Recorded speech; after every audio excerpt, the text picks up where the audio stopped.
Mai pe scurt vorbind, Pavel vorbește engleză. Era miercuri, stăteam cu Pavel pe Skype și ne jucam în telefoane. Dar la un moment dat, la Pavel pe ecran, a apărut un text în engleză. El s-a uitat atent, dar nu înțelegea nimic și scrie acolo. S-a mai uitat puțin și m-a întrebat pe mine.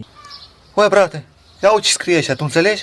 Am luat telefonul, m-am uitat atent, pe urmă încă mai atent, dar nu înțelegeam nimic, așa că i-am dat telefonul înapoi. Pavel s-a uitat la ecran și a zis: Oi, Și brat, am pierdut.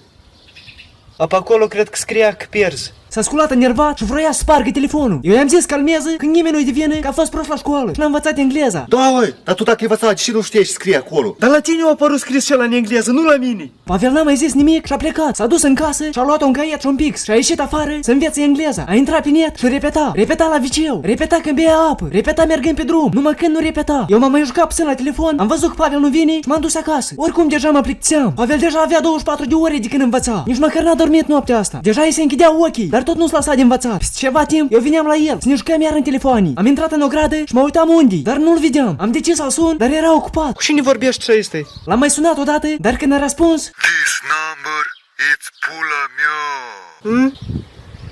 Și este robotul? m-am dus după casă și l-am văzut pe Pavel cum învăța engleza, cu caietul și telefonul în mână. Brat, hai că am venit să ne jucăm în telefoane. S-a uitat la mine, dar parcă nici nu m-a observat. M-am apropiat mai aproape și am zis că am venit să ne jucăm în telefoane, cum o făceam de fiecare dată, dar el vorbea ceva sub nas. Bro, și ai, ești ok? A ridicat capul, s-a uitat puțin la mine și a zis: Eu can? Și cană, bro. Vrei să bei apă? No. Și brat, cană nouă vrei? No, hey. I-am zis nu mai prostească și să vorbească normal, că da mă nerviez, dar degeaba vorbeam cu el, că deja începea ceva cu... Come, my brother. Am văzut că nu mai are sens să vorbesc cu el și am decis să-l mai las să-și revie. Poate să păli la cap, cât l-am lăsat singur. M-am dus în fața casei, m-am așezat pe scări, am scos telefonul și am început să mă joc. Dar așa cum mă jucam, Pavel a deschis ușa și zicea: Come, my brother. Și comuri, și buterbrode vrei? Dă-te de ce chiar dus. A închis ușa, dar peste un timp era la geam. Come, my brother. Băi, gata, nu mai rezist. M-am ridicat și mi-am mutat locul după casă. M-am așezat, dar n-am scos bine telefonul că s-a întâmplat asta. Come, my brother. Deja încrapau răbdările și am decis să mă joc din mers, dar n-am început bine joaca când fața mea mi-a ieșit.